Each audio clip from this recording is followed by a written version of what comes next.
Graças e paz, amém. Eu já quero começar dizendo que é prova, né? Calor e tudo, mas não se preocupe, irmãos, eu vou ser breve, prometo. Também já peço desculpa porque eu tive uma faringite essa semana. Eu acho que a voz não tá mesmo, não tá muito boa. Tomei aquela injeção abençoada, aquela bezetacil, né? Mas vamos lá. Bem, dando continuidade ao nosso estudo, hoje vamos para a sexta lição.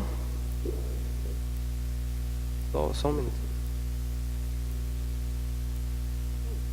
Microfone com cabo maior não. Aqui também.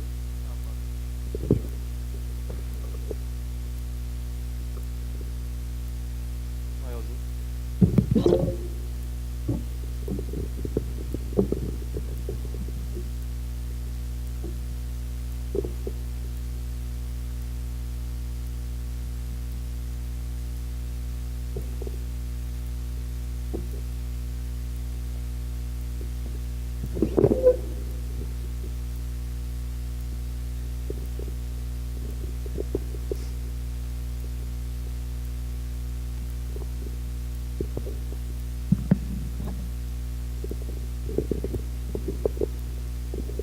Pronto, beleza.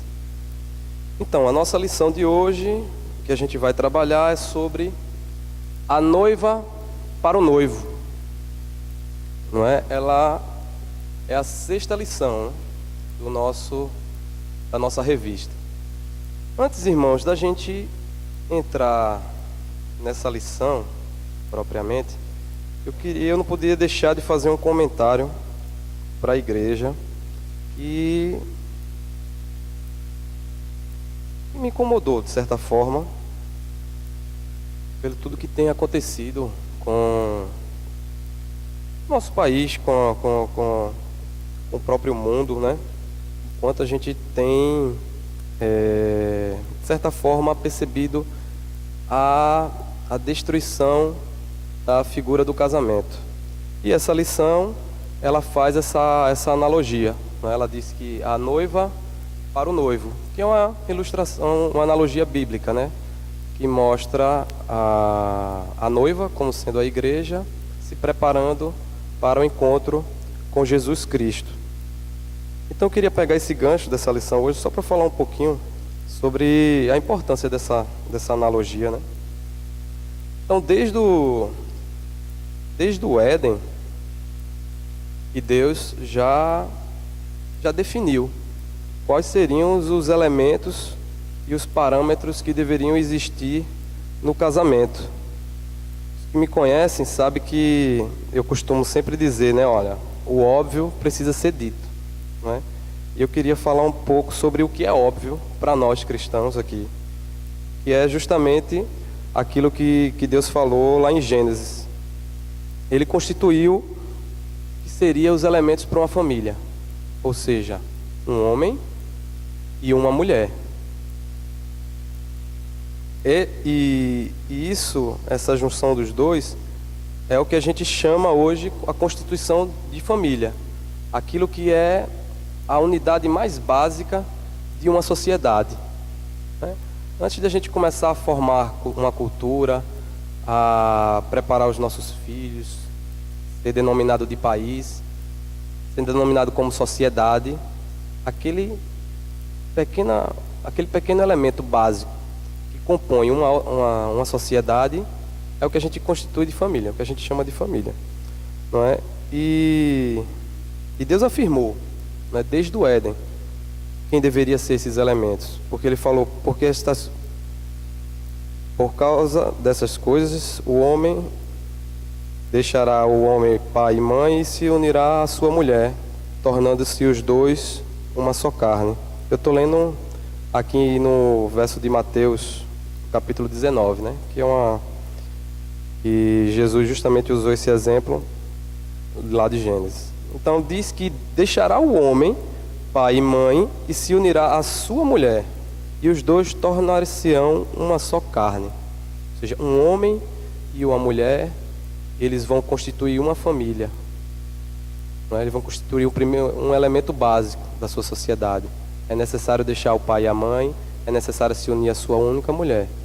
Então não é mais de uma, não são dois homens, não são duas mulheres, não é? Esse conceito que o mundo tenta quebrar de nós, de certa forma, tem que nos incomodar. Por quê? Porque Deus usa essa semelhança do casamento para dizer, para comparar a preparação da igreja com a sua noiva, com o encontro de Jesus. Por isso que para nós é tão importante preservar a estrutura familiar, não é? Nós não podemos, como cristãos, negligenciar isso. E o mundo tenta fazer isso constantemente, não é? Primeiro veio o que a gente pode chamar de machismo, não é?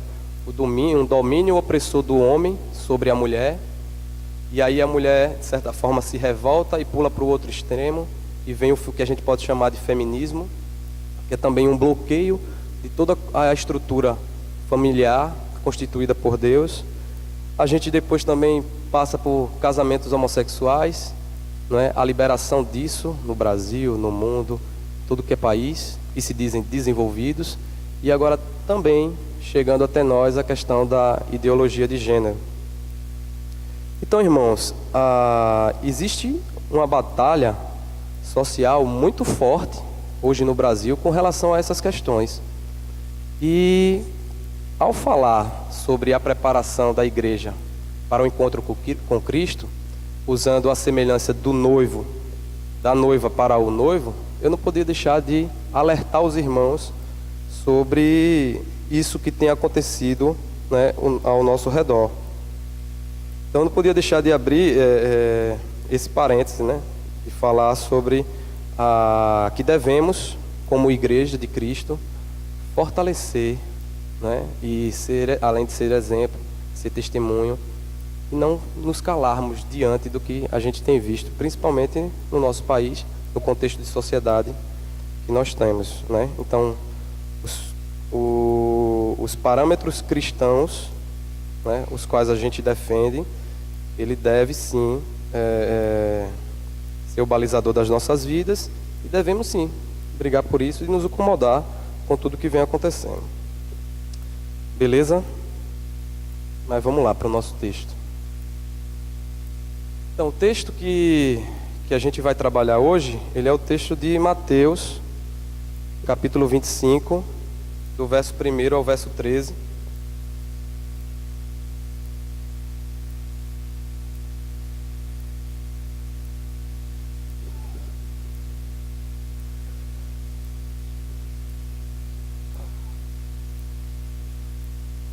Deixa eu ler para os irmãos. Mateus 25, do verso 1 ao 13. Então, o reino dos céus será semelhante a 10 virgens, e tomando as suas lâmpadas, saíram a encontrar-se com o noivo. 5 dentre elas eram nércias, e 5 prudentes. As nércias, ao tomarem as suas lâmpadas, não levaram azeite consigo. No entanto, as prudentes, além das lâmpadas, levaram azeite nas vasilhas. E tardando o noivo, foram todas tomadas de sono e adormeceram. Mas à meia-noite ouviu-se um grito, e eis o noivo sai ao seu encontro. Então se levantaram todas aquelas virgens e prepararam as suas lâmpadas. E as nécias disseram às prudentes: dai-nos do vosso azeite, porque as nossas lâmpadas estão se apagando.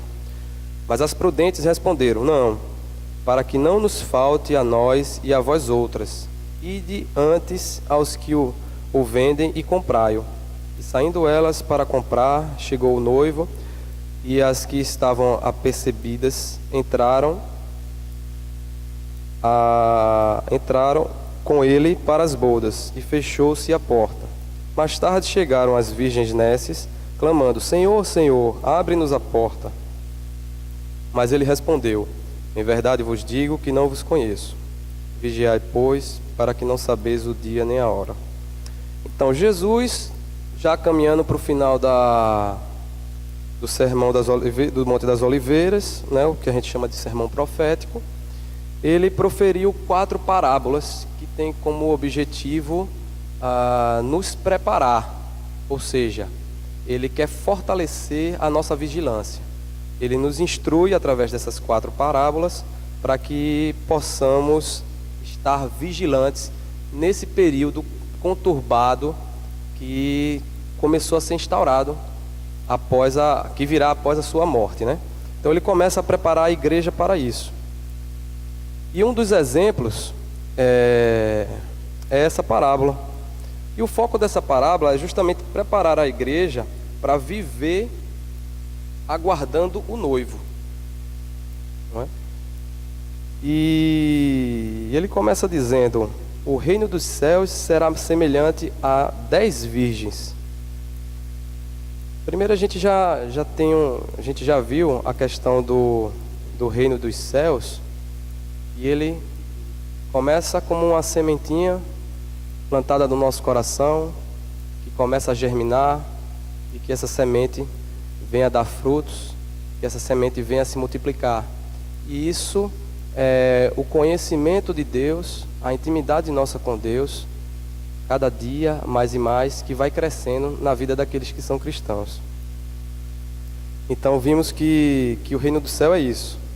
E um dos elementos disso é o processo de santificação, que tem que ser demonstrado e revelado pela vida daqueles que são cristãos, né?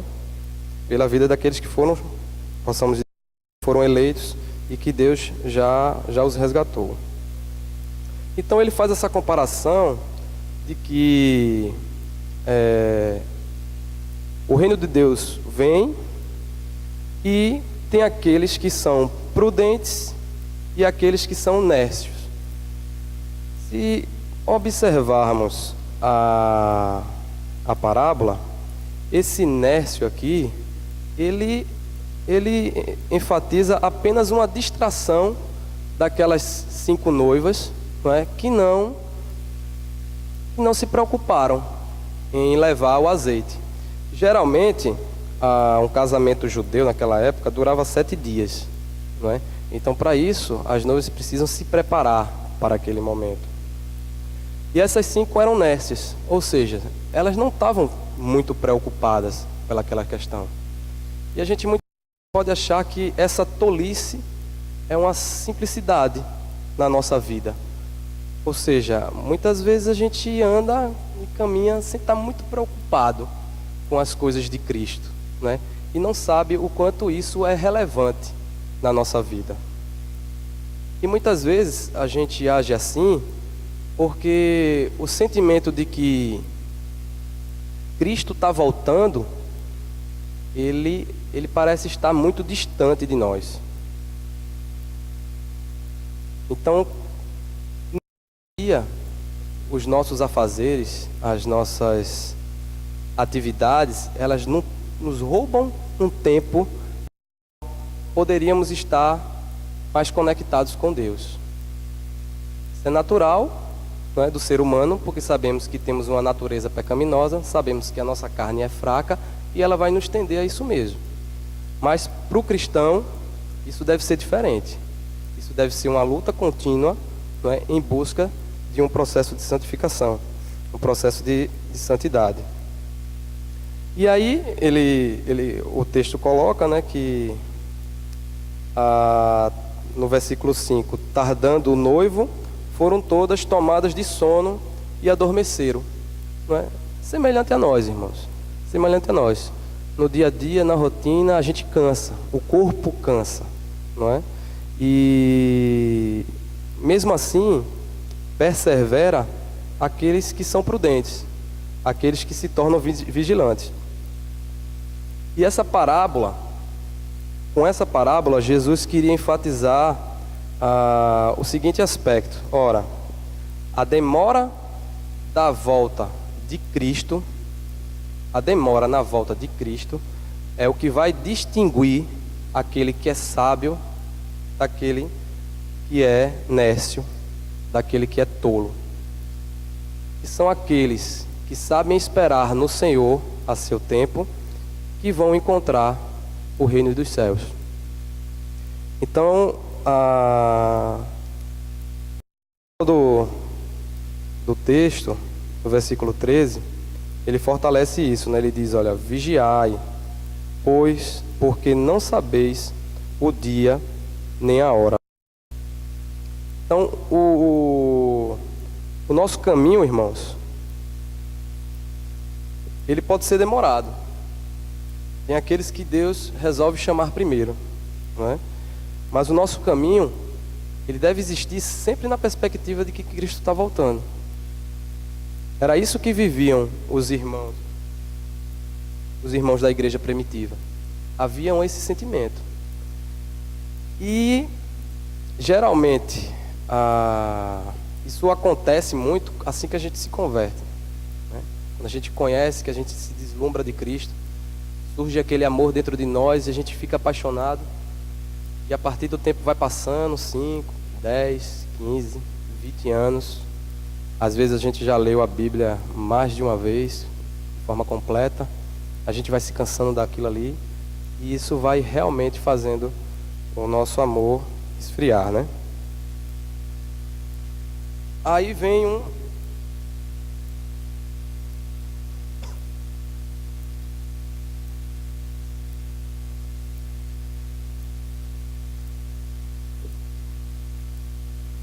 Eu queria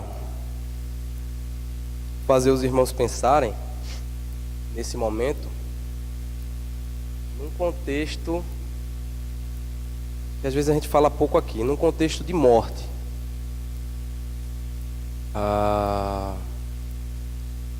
Se os irmãos se deparassem com a seguinte situação, eu queria que cada irmão aqui pudesse pensar na sua vida nesse instante. Digamos que um anjo batesse a sua porta e dissesse: essa noite eu vim aqui só para te levar. Pediram a tua alma e não é para o lugar que você tanto sonhou.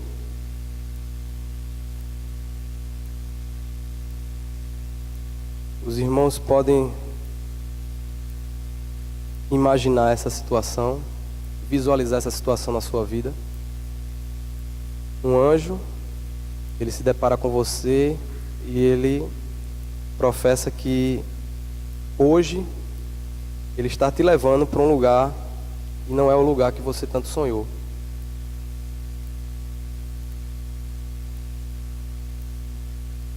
Na mesma hora, imagino eu, que a gente tentaria repensar ou refazer qualquer coisa, não é, que a gente imaginasse que estaria nos impedindo de estar com Deus. E o problema, irmãos, é que quando o fim chega, não há mais o que negociar, não há mais o que conversar. O tempo definido e determinado para cada um, ele está presente com Deus. Só Deus ele tem essa noção do nosso tempo e do nosso momento. Mas cabe a nós sermos prudentes, sermos vigilantes dia a dia.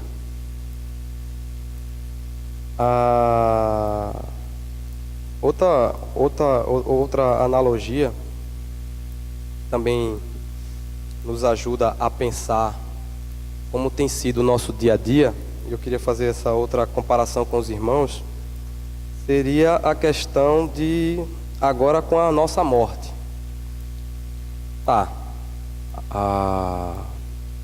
Morremos. E aí, o que é que os irmãos imaginam? Quem será que está lá no nosso enterro, no nosso velório? Quem vai estar presente lá? Os amigos, os inimigos, as pessoas que a gente falou de Jesus, as pessoas que a gente ama, que a gente não ama. O que será que eles vão estar falando da gente?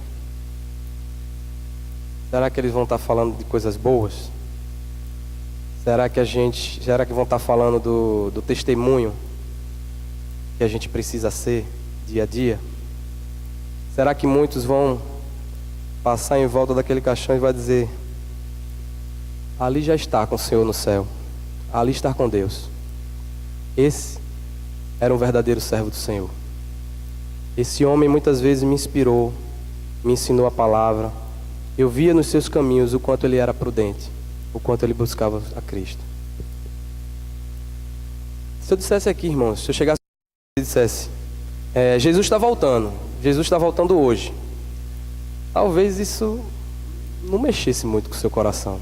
Talvez isso não lhe impactasse de forma nenhuma. Porque isso a gente muitas vezes está cansado de ouvir no púlpito ou ler na palavra. Dizer: preparai-vos, prepara, Jesus está voltando. Prepara, Jesus está voltando. E quando ele voltar, é o fim, não é? Mas quando a gente trata assim, falando tanto, não é? Falar de Jesus: Jesus está voltando, irmãos. Isso não, que isso é errado. Jesus está voltando. Às vezes a gente não se incomoda nisso. Mas quando a gente começa a falar de morte, né? Quando a gente começa a falar de que a nossa hora está chegando, não é? De que diante de uma situação como essa, como é que a gente ia reagir? Como é que está o seu coração se esse momento fosse hoje? Isso começa a gerar uma certa inquietação, um certo desespero muitas vezes. Isso nos incomoda. Falar desse jeito realmente nos incomoda, nos deixa inquietos. Mas seria a mesma coisa se eu estivesse dizendo aqui: irmão, Jesus está voltando. Porque esse vai ser o nosso fim. Então, irmãos, o principal desafio para nós hoje, e que eu queria deixar aqui com essa lição, é que a gente se prepare, que a gente se capacite, que a gente possa contar os tempos e observar que esse dia pode ser hoje. Esse dia pode ser hoje. Tem algumas questões que ameaçam a igreja, não é? Poderia citar mais, mas eu quis destacar essas três situações: o esfriamento espiritual, a perseguição e o mundanismo.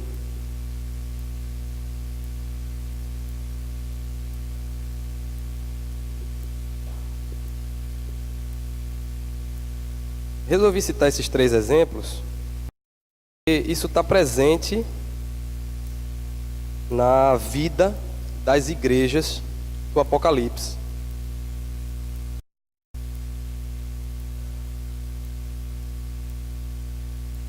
O livro do Apocalipse, que é um livro profético, que justamente vem a estar nos preparando, ou seja, nos instruindo sobre a volta de Cristo, ele já inicia dando um alerta a 7 igrejas. E essas 7 igrejas, cada uma tinha uma particularidade. A igreja de Éfeso, Sardes e Laodiceia, ela sofria por um esfriamento espiritual. É algo que nos afasta de Deus, não é? E que é uma ameaça para a igreja. Esmirna e Filadélfia, foram igrejas que eram bastante perseguidas, né? E a igreja de Pérgamo e de Tiatira, ela sofria muito com o mundanismo. Isso são linguagens para nós hoje, ou seja, esfriamento espiritual, não é? Perseguição por causa do evangelho, e mundanismo, ou seja, começamos a nos acostumar com as coisas do mundo, começamos a trazer isso para dentro da igreja, e isso provoca um afastamento de Deus. Eu não vou trabalhar em detalhes aqui a questão de cada igreja não, mas só fazendo um resumo, o exemplo da igreja de Éfeso, Sardes e Laodiceia. Deus fez um elogio à igreja de Éfeso: rejeita o mal, persevera e é paciente. A igreja de Sardes: alguns têm sido fiéis. A igreja de Laodiceia: Jesus não fez nenhum elogio à igreja de Laodiceia. E qual foi a crítica? A crítica da igreja de Éfeso: o amor por Cristo não é mais fervoroso. Ou seja, aquilo que a gente sente assim que a gente se converte, aquele calor ele esfriou. A igreja de Sarde, ele disse que é uma igreja morta. Por mais que ainda tenham alguns fiéis, ele disse: essa igreja é uma igreja morta. E a igreja de Laodiceia é uma igreja indiferente, nem quente, nem frio. Está a ponto de vomitar da minha boca. Quais são as instruções que ele dá a essas igrejas? Faça as obras que fez no início. Ou seja, volte atrás. Voltem a alimentar esse amor. Arrependam-se. Fortaleçam o que ainda resta. E ainda há um pouco de cristão incomodando as suas atitudes, volte atrás. Se arrependa. E para a igreja de Laodiceia: sejam zelosos e arrependam-se. Irmãos, a gente tem que realmente produzir em nosso coração um verdadeiro arrependimento. Para essas coisas existem promessas de Deus também. A promessa que Deus fez a essa igreja foi a árvore da vida. Os fiéis serão honrados e vestidos de branco e compartilharão do trono de Cristo. São promessas eternas, algo que a gente não é palpável para a gente hoje. Mas assim como os nossos heróis da fé, que falou o irmão Enoque, é onde devemos perseverar, crendo naquilo que nós não vemos ainda. A igreja de Esmirna e Filadélfia, ele fez o seguinte elogio: suporta o sofrimento graciosamente. Filadélfia, persevera na fé, obedece a Cristo, honra o seu nome. A nenhuma dessas duas Jesus fez qualquer crítica, mas ele instruiu: seja fiel até a morte. Sejam fiéis, ou seja, perseverem, sejam fiéis. A promessa é a coroa da vida, um lugar na presença de Deus, um novo nome e a nova Jerusalém. E a terceira condição, o mundanismo, Pérgamo e Tiatira, ele fez o seguinte elogio: mantenha a fé em Cristo.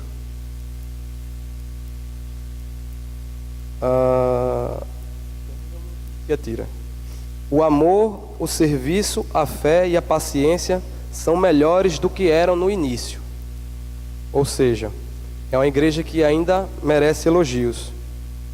Mas a crítica: tolera a imoralidade, a idolatria e a heresia. Ou seja, mundanismo. Se conforma com as coisas do mundo. Traz isso para dentro da igreja. Tolera o culto idólatra e a imoralidade. Ou seja, tudo que é imundo, tudo que está no mundo, tudo aquilo que a gente rejeitou quando a gente conheceu a Deus, aquilo começa a voltar para dentro da igreja. A gente começa a relativizar muitas coisas. E é isso que muitas igrejas aí têm sofrido. Não é? Por quê? Porque não se apega à palavra do Senhor, porque não exercita, não se faz exercícios espirituais e começa a se contaminar. A essas igrejas, ele dá a seguinte instrução: arrependam-se. O julgamento está vindo. Sejam fiéis. O julgamento está vindo, irmãos. A sua hora só Deus sabe. Então vamos nos preparar para isso. Como promessa, ele diz: o maná escondido e uma pedra com um novo nome. Governarão nações e receberão a estrela da manhã. Ou seja, são promessas eternas. O que é prometido para nós, irmãos, é aquilo que é eterno. É aquilo que hoje a gente não consegue estar apalpando. Mas é algo que alimenta a nossa fé e que dia a dia deve nos dar a esperança para vencer os desafios daquele dia. Então, são três ameaças que estão presentes na vida da igreja não é? E que de forma muito sutil a gente não consegue, não é? Digamos assim, repelir.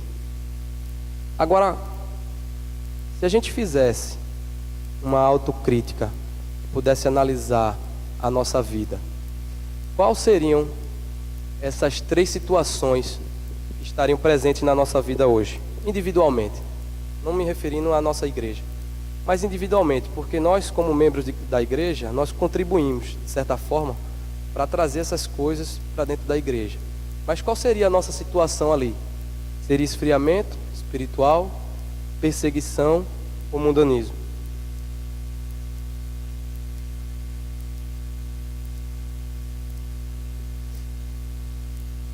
Perceba, irmãos, que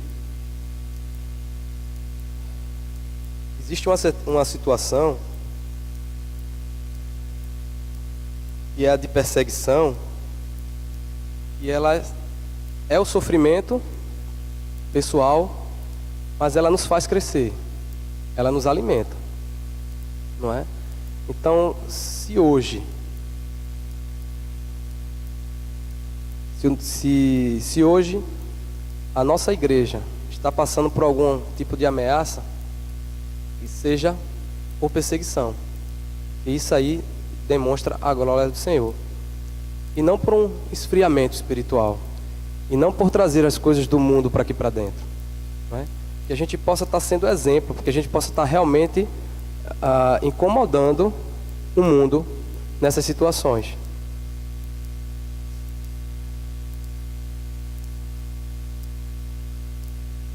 E eu coloquei um versículo, 1 Coríntios: se a nossa esperança em Cristo se limita apenas a esta vida, somos os mais infelizes de todos os homens.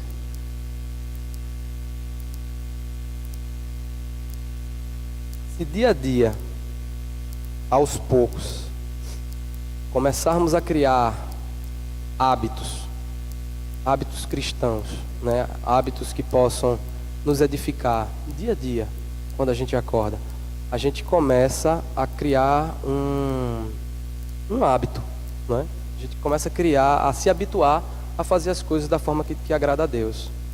Basta a gente começar a iniciar esse processo, basta a gente dar um passo, e aí a gente começa a trabalhar a vigilância nas nossas vidas. Diante dessas ameaças para a igreja, como é que a gente conseguiria trabalhar isso?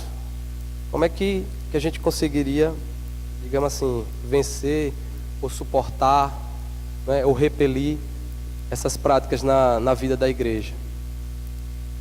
A primeira delas é a leitura bíblica.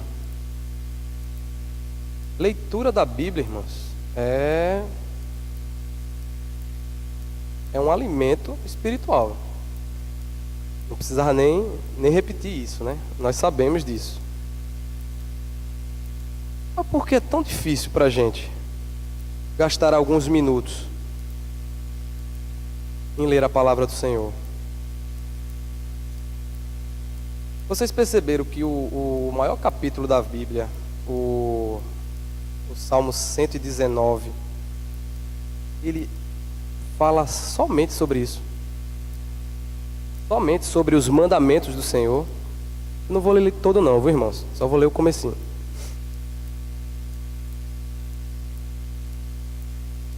O Salmo 119, até o 11, ele começa da seguinte forma: bem-aventurados os irrepreensíveis no seu caminho, que andam na lei do Senhor. Bem-aventurados os que guardam as suas prescrições e o buscam de todo o coração. Não praticam iniquidade e andam nos seus caminhos.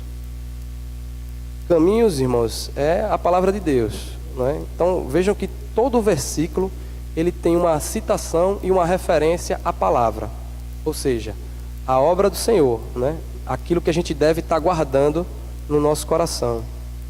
E ele continua: tu ordenaste os teus mandamentos para que os cumpramos à riscas. Tomara sejam firmes os meus passos, para que eu observe os teus preceitos. Então, mandamentos, caminhos, preceitos Ele está se referindo à palavra de Deus. Então não terei de me envergonhar quando considerar em todos os teus mandamentos.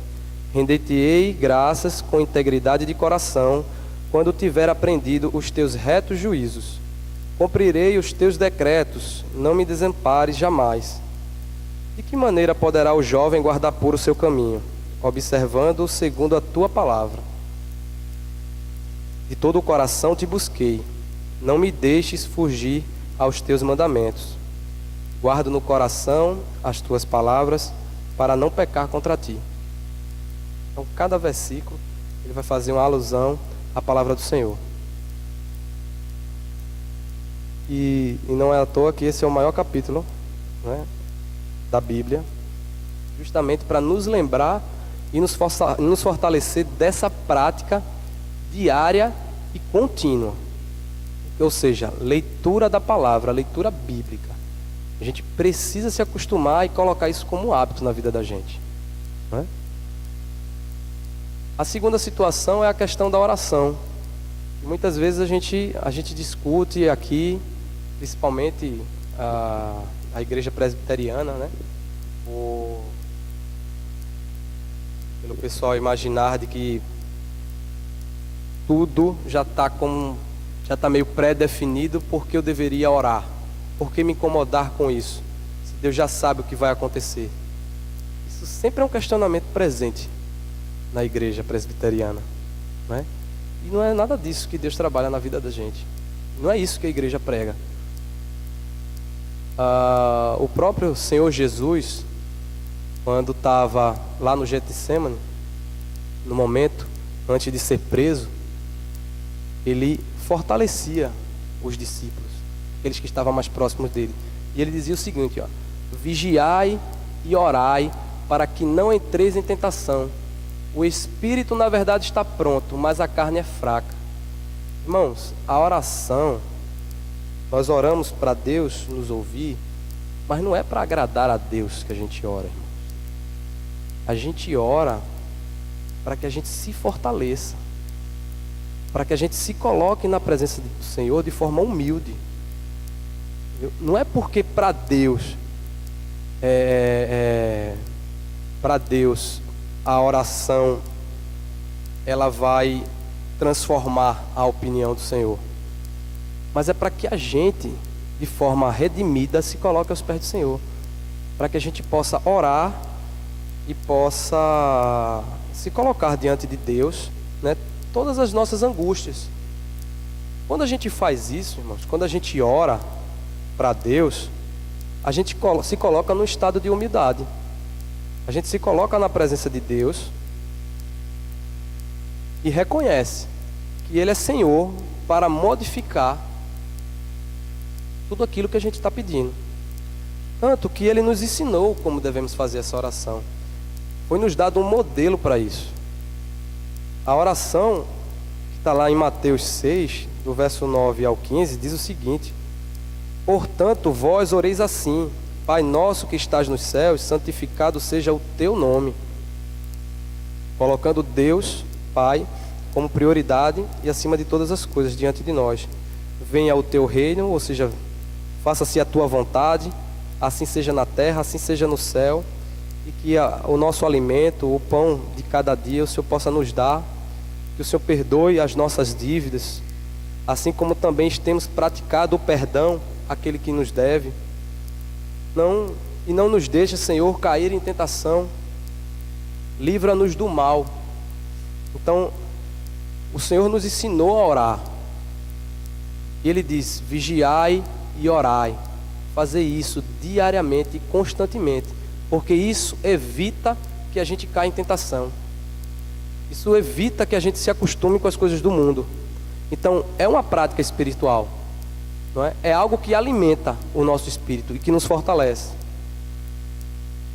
O terceiro aspecto, ou a terceira situação, ou a terceira prática, ou a terceira ação que nós podemos ter como cristão, é vivenciar a comunhão, irmãos. Necessitamos de um ambiente cristão.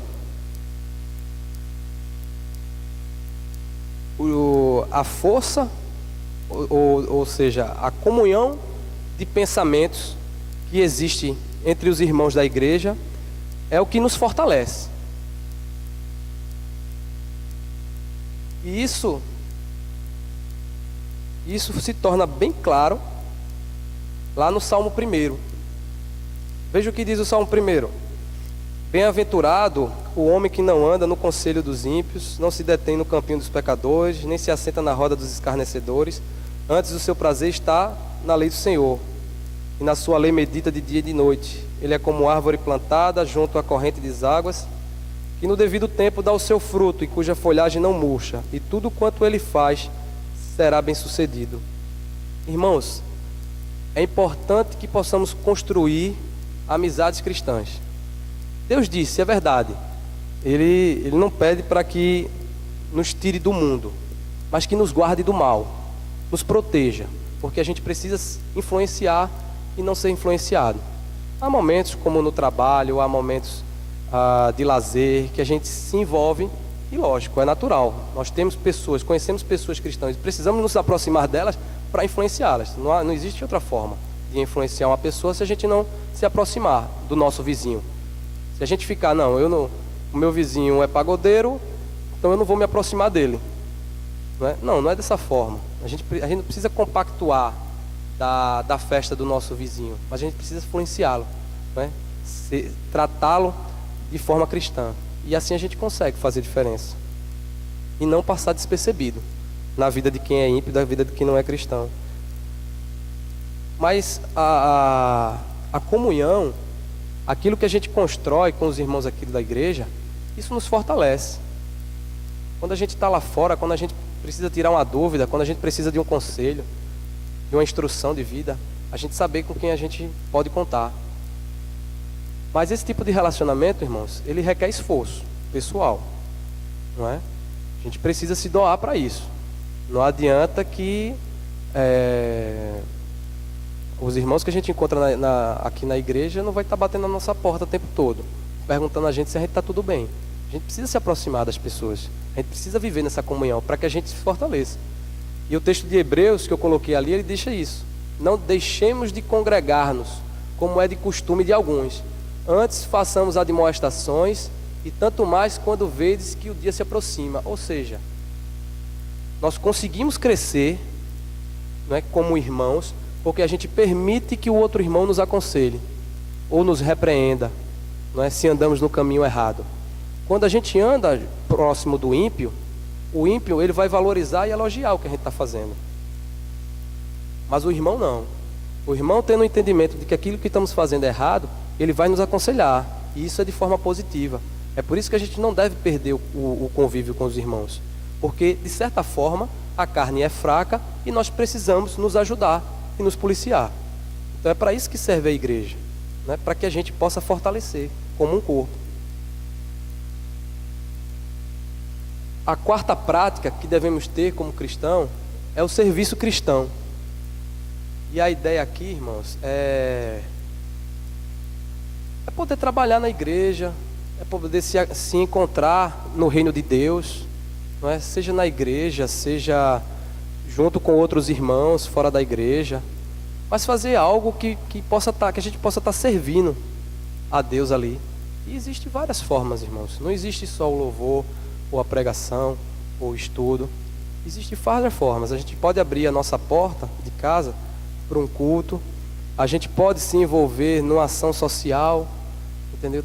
Tudo isso, hospedar irmãos, que nos visitam, os irmãos que vêm de fora, abrir nossas portas.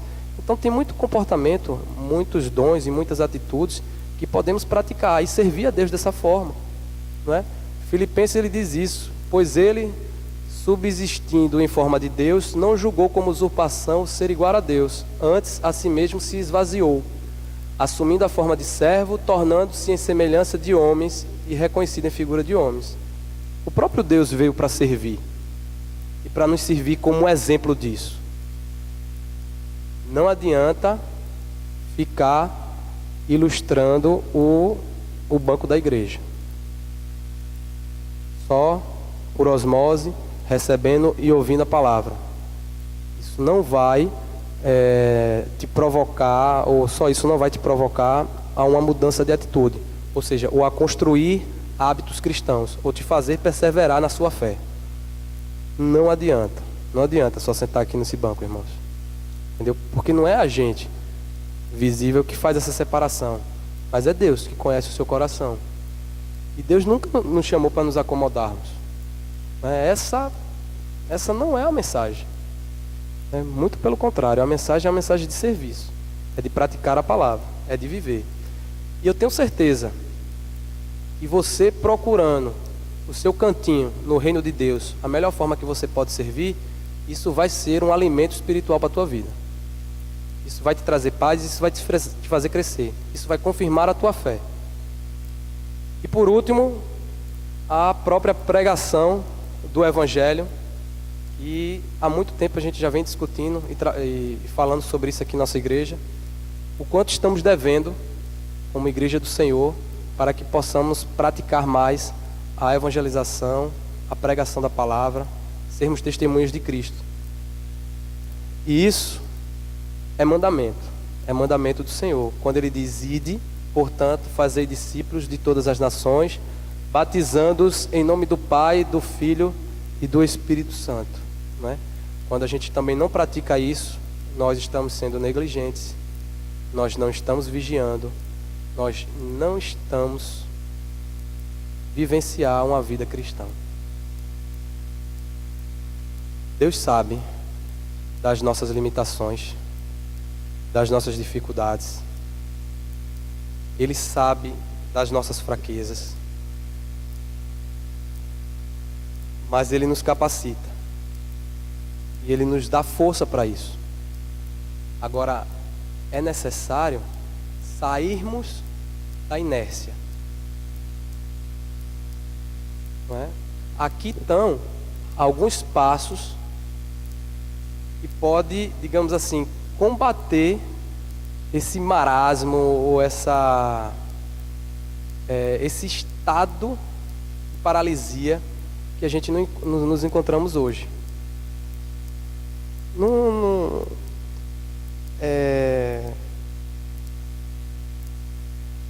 O sermão que a gente vem trabalhando nessa revista, ele tem, e a gente sempre repete isso, ele tem como objetivo fortalecermos, nos prepararmos, dizer: olha, não vai ser fácil.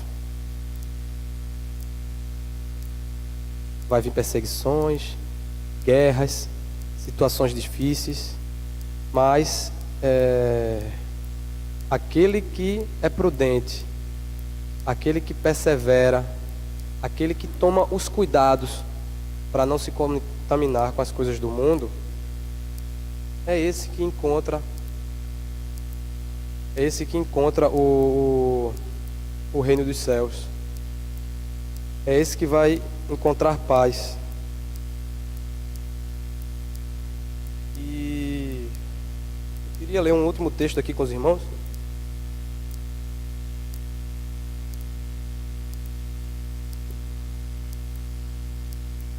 O texto que está lá em 1 Tessalonicenses 5, a partir do verso 1.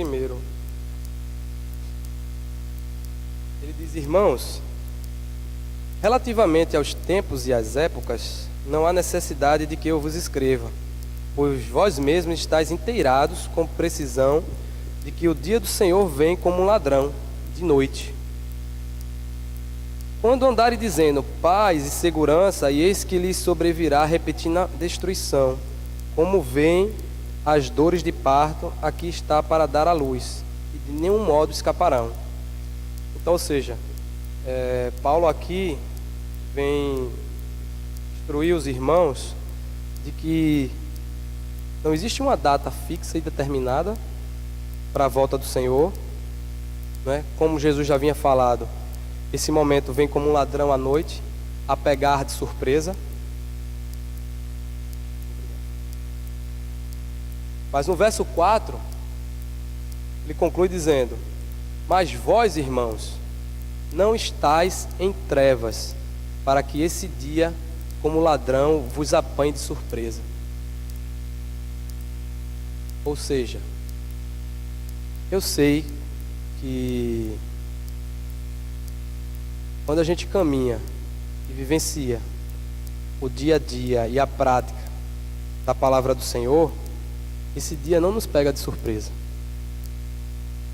Muito pelo contrário. Muitas vezes a gente anseia pelo dia que a gente vai se encontrar com o Senhor, o dia que a gente vai vê-lo no céu, porque isso é ardente no nosso coração. E o que eu queria era que os irmãos não deixassem essa chama apagar, não é? Vamos preparar a noiva, vamos preparar nós que somos igrejas para nos encontrarmos com Deus. É para isso que vivemos o nosso dia a dia hoje. É para esse momento. Vamos nos preparar como igreja, como cristãos, a ter um encontro com Deus.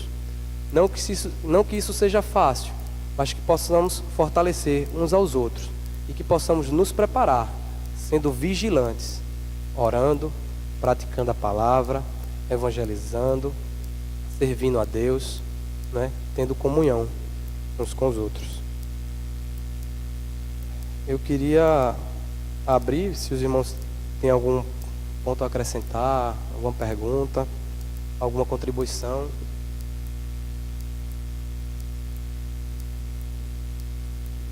Eu gostaria de lembrar os irmãos que não dá para a gente amar a Deus, amar a Cristo, amar o noivo, sem amar a sua noiva. A noiva é a igreja. A noiva é imperfeita. E o noivo está diariamente aperfeiçoando a sua noiva. Então tem gente que diz hoje que seguem a Cristo, noivo, mas não querem nada com a noiva. Percebem a incoerência? Não dá para não querer nada com aquela por quem Cristo morreu. Ele ama tanto a noiva que deu a sua vida por ela. Então a noiva tem defeito, somos nós, mas nós caminhamos rumo à perfeição. E eu gostaria de trazer à tona também, finalizando, o texto de João capítulo 14, quando Jesus diz assim: não se turbe o vosso coração, crede em Deus, crede também em mim. Na casa de meu pai há muitas moradas, se assim não fora, eu vos teria dito, pois vou preparar-vos lugar.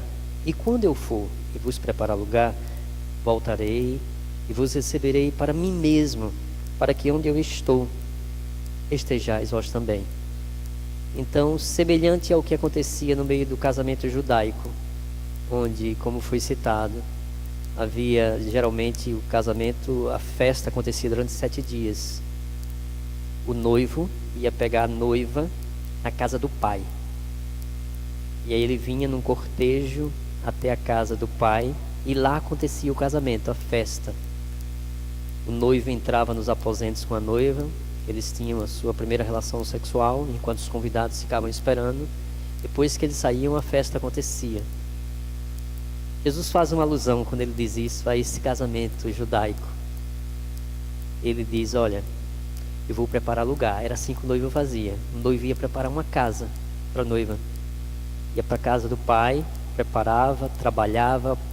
E aí depois, quando a casa estava preparada, ele voltava para a casa do pai da noiva para pegar a noiva. Então se casar. E Jesus, por isso que Jesus disse: eu voltarei. Eu vou preparar lugar e voltarei.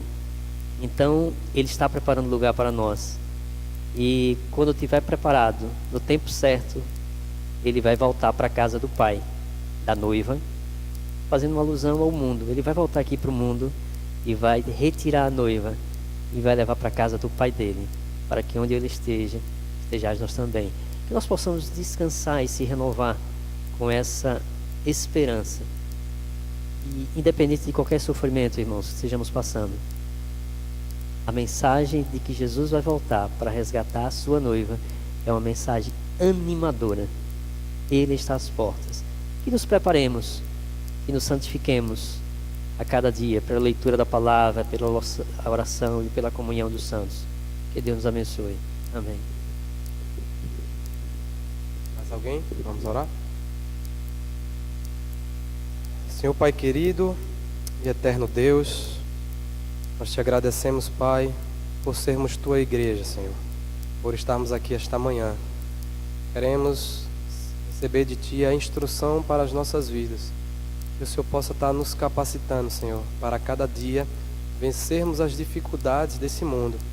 Vencermos, Senhor, aquilo que há de mal dentro de nós mesmos, Pai, que muitas vezes nos atrapalha de seguir pelo Teu caminho. Pai, abençoa o Teu povo, Senhor, que aqui se reúne.